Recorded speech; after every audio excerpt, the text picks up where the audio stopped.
तो lecture number 3 है। Lecture number 2 से कंटिन्यू करते हैं। एग्जाम्पल 1 हो गया था, उसमें डिग्री ऑफ फ्रीडम का जो है। अब इसमें हम लोग आगे बढ़ते हैं। सो एग्जाम्पल नंबर 2 है, a system of two particles moving freely in space requires two sets of 3 coordinates, that is x1 y1 z1 and x2 y2 z2, hence df of the particle in this situation is 6। तो अगर कोई दो particle का system है, कितने particle का system है? दो पार्टिकल का सिस्टम है, और वो उस पर कोई भी रिस्ट्रिक्शंस या कंडीशंस नहीं लगी हुई हैं, तो वो जो है उसकी डिग्री ऑफ फ्रीडम कितनी होगी? 6 होगी। क्योंकि एक पार्टिकल को x1 y1 z1 से हम जो मिनिमम तरीके से जो है उसे स्पेसिफाई कर सकते हैं, और दूसरे वाले को x2 y2 z2 तरीके से कर सकते हैं। तो दोनों को कितने तरीके से कर सकते हैं? 6 तरीके से कर सकते हैं। हमने पहला एग्जाम्पल किया था, उसमें एक पार्टिकल था जो कि फ्री होके घूम रहा था, उसको उसकी डिग्री ऑफ फ्रीडम कितनी थी? 3 थी। अगर दो पार्टिकल घूम रहे हैं तो इसकी डिग्री ऑफ फ्रीडम कितनी हो गई? 6।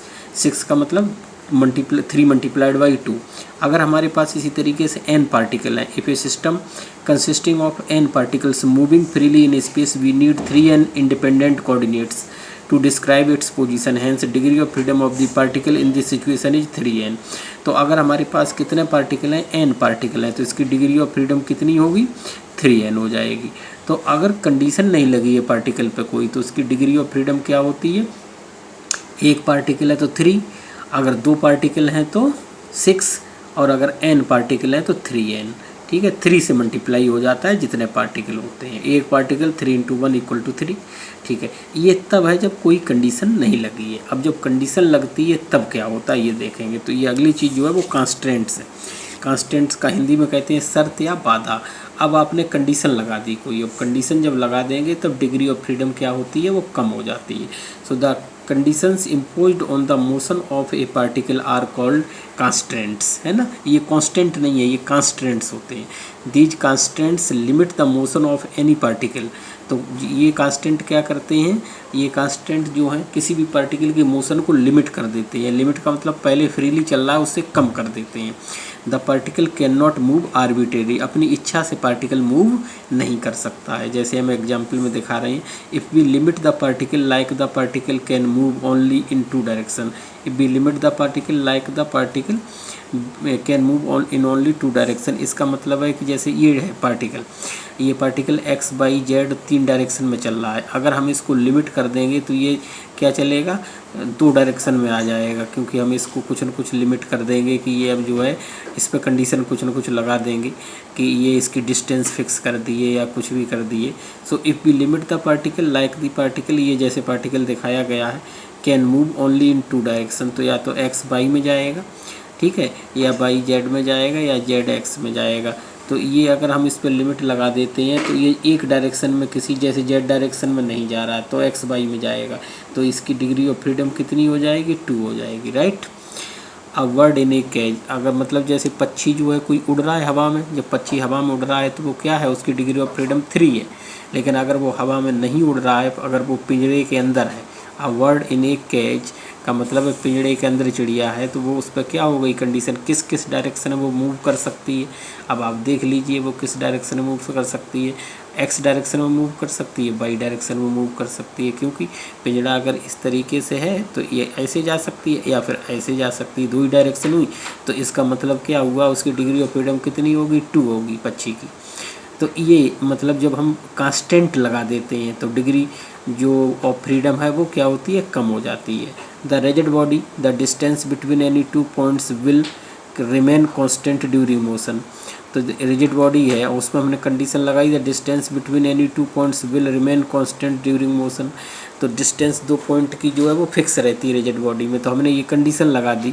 अब रिजिड बॉडी यहाँ पे फ्री नहीं है, the distance between any 2 points will remain constant during motion, ये लगा, ये कांस्टेंट हो गया। तो रिजिड बॉडी क्या होगी? उसकी फ्री वाली रिजिड बॉडी की अलग होगी डिग्री ऑफ फ्रीडम। फ्री अगर बॉडी है तो 6 होगी, और कंडीशन लगा दी तो उसी तरीके से जो है वो कम हो जाएगी, ठीक है। Motion of a simple pendulum, the length of a simple pendulum is constant. तो जो सिंपल पेंडुलम है इसकी लेंथ क्या होती है? कांस्टेंट होती है। तो ये लेंथ कांस्टेंट है, ये कंडीशन लग गई। तो फिर सिंपल पेंडुलम जो है, ये जब कंडीशन लग गई length of a simple pendulum is constant, तो ये कांस्टेंट हो गया। ये जो है इसकी डिग्री ऑफ फ्रीडम जो है चेंज हो जाएगी, फ्री होता अगर उससे ना, तो इसमें अलग होगा। तो इस तरीके से एग्जाम्पल है।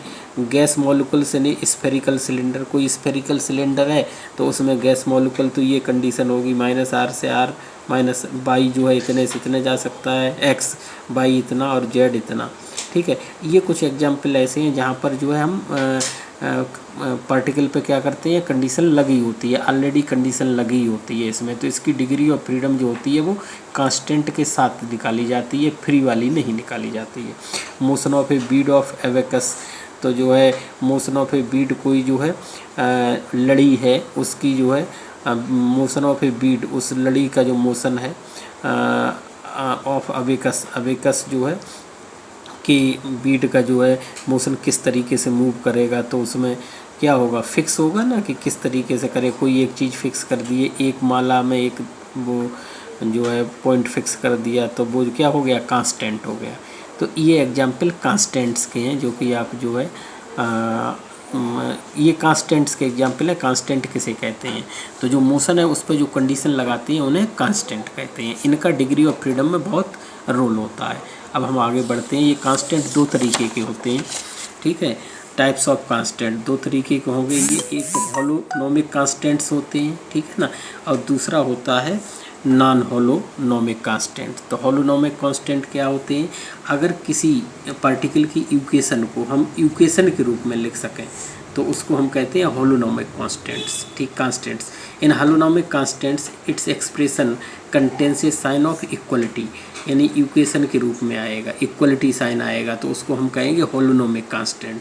और अगर इनइक्वलिटी आएगा तो उसको कहेंगे नॉन होमोलोनिक कांस्टेंट। जैसे कि अगर सर्कल का इक्वेशन है तो ऐसे आता है, motion of a particle in a circular path can be express as r mod r is equal to a, या r minus a is equal to 0। क्यों, क्योंकि mod r है, ये वेक्टर होता है। mod r जब उसका अंडर रूट करेंगे तो क्या हो जाएगा, r square is equal to a. और ये क्या होता है, रेडियस होती है, तो रेडियस नेगेटिव नहीं होगी, तो ये r इज इक्वल टू ए आ जाएगा। दोनों तरफ का स्क्वायर ले लेंगे, स्क्वायर रूट, तो ये इक्वेशन ये आती है r minus a is equal to 0, ठीक है। चलिए आगे बढ़िए। Motion of a rigid body, अब अगर रिजिड बॉडी का मोशन हो रहा है, in case of motion of a rigid body the distance between any two particles of the body remains fix, दो पार्टिकल के बीच की डिस्टेंस फिक्स रहती है। Do not change with time, के साथ चेंज नहीं होती है। R I and R J are the position vectors of the ith and jth particles, then the distance between them can be express as, एक particle R I position है, दूसरे particle की position R J है, तो इन दोनों की position का हम एक्सप्रेशन ऐसे लिखेंगे, mod r I minus R J is equal to C I j. ये इसी तरीके से है, जैसे एक पॉइंट यहाँ पर है, एक पॉइंट यहाँ पर है ए बी। अब इन दोनों के बीच का हम अगर एक पोजीशन वेक्टर है ये, तो अगर हम बी ए निकालते हैं तो क्या होता है, ओ ए माइनस ओ बी होता है ना, वही चीज़ ये है, R I minus R J is equal to C I J. C I J constant है, इसको हम स्क्वायर कर दें, उसी तरीके से मोड का मतलब तो जानते ही हैं सब लोग, तो R I minus are J whole square is equal to C I J square हो जाएगा, ठीक है। इसको हम ये वेक्टर फॉर्म में लिखा हुआ है, कार्टेशियन फॉर्म में ऐसे लिख सकते हैं, x i minus x J whole square. इसको इसके कोऑर्डिनेट क्या हो जाएंगे, इसके कोऑर्डिनेट ये हो जाएंगे, मतलब आप एक्स आई एक्स जे, इसके कोऑर्डिनेट ये होंगे एक्स आई वाई आई और जेड आई, एक कोऑर्डिनेट हो गए, दूसरे हो जाएंगे दूसरे हो जाएंगे एक्स जे कॉमा वाई जे कॉमा जेड जे, ठीक है, ये कोऑर्डिनेट हो गए। तो जब डिस्टेंस निकालेंगे तो आप सिंपल जानते हैं ये फार्मूला हो जाएगा, x i minus x j का whole square plus y i minus y j का whole square plus z i minus z j का whole square is equal to C I J square, ये constant होता है। तो ये vector form में equation हो गई, ये कार्टेशियन फॉर्म में इक्वेशन हो गई, ठीक है। तो अगर किसी भी मतलब पार्टिकल के मोशन को इक्वेशन के रूप में लिख सकें तो उसको हम कहते हैं होलोनोमिक कांस्टेंट, ठीक है। जैसे सिंपल पेंडुलम है, तो सिंपल पेंडुलम का क्या होगा, mod r is equal to L होता है। ये एल जो है distance of the particle from point of suspension होता है एल, ठीक है। और ये जो r होता है ये position vector of the particle relative to the point of suspension, ये पोजीशन वेक्टर होता है पार्टिकल जिस पॉइंट से वो लटकाया गया है, ठीक है। ये तो सिंपल पेंडुलम की ये इक्वेशन होती है। ये भी क्या होता है, होलोनोमिक कांस्टेंट होते हैं, ठीक है। तो जो इक्वेशन के फॉर्म में आएंगे वो होलोनोमिक है, जो इक्वेशन के फॉर्म में नहीं आएंगे वो नॉन होलोनोमिक है, ठीक है। नॉन होलोनोमिक कांस्टेंट क्या होगी, in non holonomic constants expression consistent sign of inequality. यहाँ पे क्या आएगा, इनइक्वलिटी का साइन आएगा। यहाँ पे किसका साइन आएगा, यहाँ पर इक्वलिटी का साइन आएगा, ये आप ध्यान रखेंगे, ठीक है। The motion of a particle placed on the surface of a sphere of radius a will be describe as. अगर हम कोई पार्टिकल जो है हमारा वो मोशन कर रहा है किस पर, स्फीयर के सरफेस पे, तो हम ऐसे लिखते हैं mod r is greater than equal to, ये रेडियस है ये, और r minus a is greater than equal to 0। तो ये क्या इक्वेशन नहीं बनी, ये इनइक्वलिटी आ गई। जब इनइक्वलिटी आ गई तो कैसा मोशन है ये, नॉन हालोनोमिक कांस्टेंट है ये मोशन, ठीक है ना। तो इस तरीके की चीज़ें ध्यान रखेंगे। कांस्टेंट क्या होता है, कांस्टेंट जो है वो एक जो हमारा मोशन है उसमें जो बाधा पैदा करता है उसको हम कांस्टेंट कहते हैं। दो तरीके के होते हैं, एक इक्वेशन के फॉर्म में होते हैं और एक इनइक्वलिटी के फॉर्म में होते हैं, ठीक है। समझ में आया होगा। आगे जो है कुछ एग्जाम्पल करते हैं डिग्री ऑफ फ्रीडम की, ठीक है। डिग्री ऑफ फ्रीडम के हमने 3 एग्जाम्पल किए थे। आगे एग्जाम्पल है, if we have n free particles with k constant. अगर हमारे पास जो है n पार्टिकल्स हैं, फ्री पार्टिकल है, कांस्टेंट इसमें k लगे हैं, तो इस केस में डिग्री ऑफ फ्रीडम होती है 3n - k, ठीक है ना। 2 free particles have 3 × 2 6 degree of freedom, हमने पहले ही बताया था 2 पार्टिकल हैं। If the particles are connected by a rigid rod, अगर किसी रेजेड रॉड से पार्टिकल को कनेक्ट किया गया है, rigid rod constant is the length between the particles is constant then. अच्छा, if the particles are connected by a rigid rod, अगर 2 particle हैं रेजेड रॉड से कनेक्ट कर दिए गए हैं, ठीक है, is the length between the particle is constant, तो इनके बीच की लेंथ जो है कांस्टेंट हो गई। तो एक कंडीशन लग गई ना। तो अब हमारे पास कितने पार्टिकल हैं, एक ये था, एक ये था, 2 पार्टिकल थे। अगर ये फ्री होते चलने के लिए तो इसकी डिग्री ऑफ फ्रीडम हो जाती 6, लेकिन एक कंडीशन लगा दी कि इनके बीच की डिस्टेंस क्या कर दी, फिक्स कर दी, तो 1 कम हो जाएगा। 3 × 2 - 1 = 5। ये 1 क्या है, 1 वही है कांस्टेंट, एक कांस्टेंट लगा दिया ना कि इनकी डिस्टेंस फिक्स कर दी, तो इसलिए वो 1 माइनस हो गया। तो ये जनरल फार्मूला होता है 3n - k। आगे बढ़िए, 3 particles connected by 3 rods then. अब 3 पार्टिकल हैं और 3 राड से कनेक्टेड हैं, तो जो है एक राड ये हो गई, दूसरी रॉड ये हो गई, तीसरी रॉड ये हो गई, तो 3 कंडीशन लग गई, तो 3 माइनस हो जाएगा। 3 × 3 - 3 = 9 - 3 = 6 आ गया। अब rigid body by fixing 3 non collinear points, the position of the configuration of a rigid body can be fix then. यही बात हो गई कि अगर रेजिड बॉडी है बाई फिक्सिंग, ठीक है, 3 नॉन कोलिनियर पॉइंट्स, तब भी आपका क्या हो जाएगा, यही 6df आएगा, ठीक है ना, क्योंकि जो है वो 3 चीज़ें फिक्स हो जाएंगी, ठीक है। आगे आप जो है बढ़िए और आगे बढ़ते जाइए, और इसके बाद जो है जो आप देखेंगे कि जो है इसका आप जो है आगे बढ़िए अगले एग्जाम्पल पे। If the rigid body is rotating about a fix axis, अगर जो है कोई रेजिड बॉडी है जो कि किसके अबाउट हो रही है, अबाउट ए फिक्स एक्सिस के अबाउट जो है रोटेट हो रही, देन df विल बी 1, तो इसकी डिग्री ऑफ फ्रीडम कितनी होगी, 1 होगी, क्योंकि अगर रेजिड बॉडी किसी फिक्स अबाउट के एक्सिस रोटेट कर रही है तो उसका मोशन जो है वो एक ही डायरेक्शन है, उसी डायरेक्शन में खाली चल सकती है, तो डिग्री ऑफ फ्रीडम कितनी होगी, 1 होगी। The df is independent of n, degree of freedom जो है पार्टिकल से इंडिपेंडेंट होता है n से, ठीक है ना।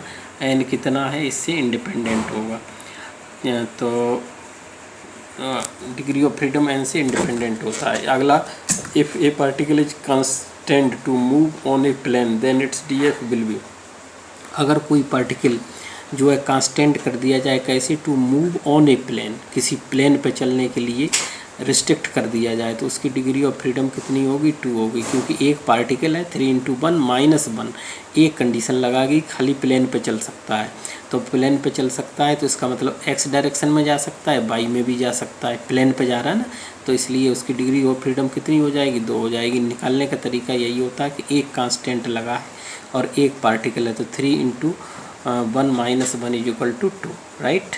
आगे बढ़िए, तो आगे है, if a particle is constant to move on a line, अब लाइन मतलब अब उसने क्या किया, किसी पार्टिकल को कांस्टेंट कर दिया लाइन पे चलने के लिए।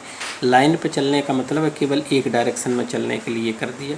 तो उसमें कितनी कंडीशन लग गई, एक ही डायरेक्शन में जा सकता है। तो डिग्री ऑफ फ्रीडम कितनी आएगी, 1 आएगी। आएगी कैसे, 3 × 1 - 2।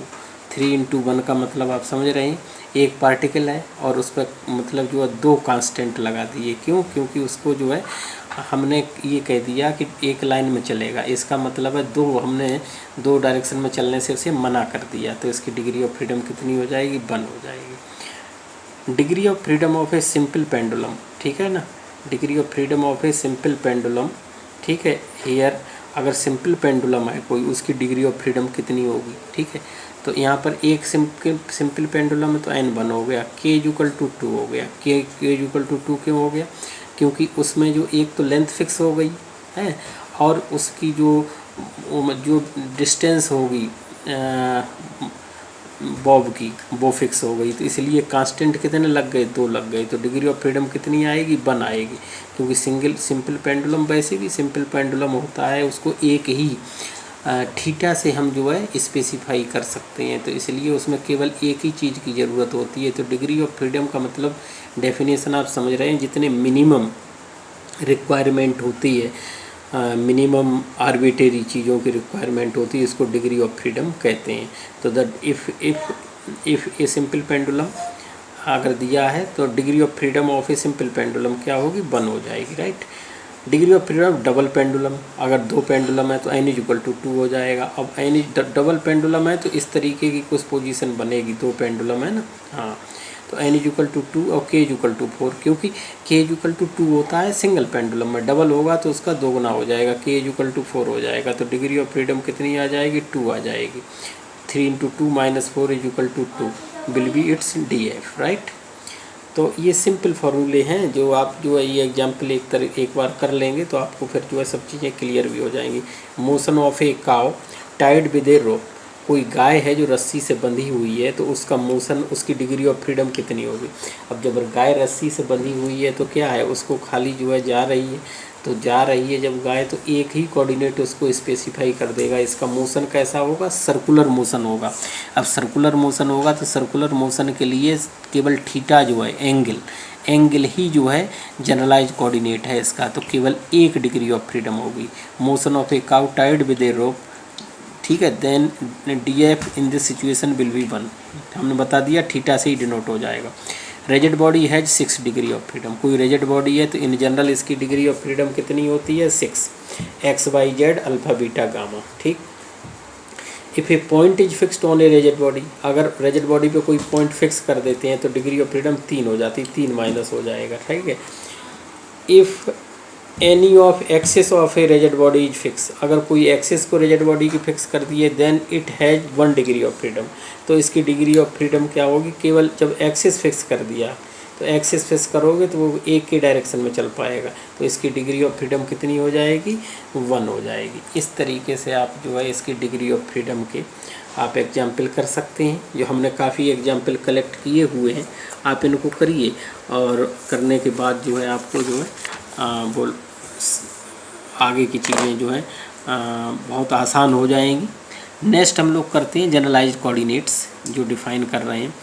सो जनरलाइज्ड कोऑर्डिनेट ही चैप्टर का थीम थी, लेकिन इसमें जो है चैप्टर की थीम जनरलाइज्ड कोऑर्डिनेट ज़रूर थी, हमने और चीज़ें इसलिए भी बताई क्योंकि इसके लिए जो है बताना ज़रूरी था।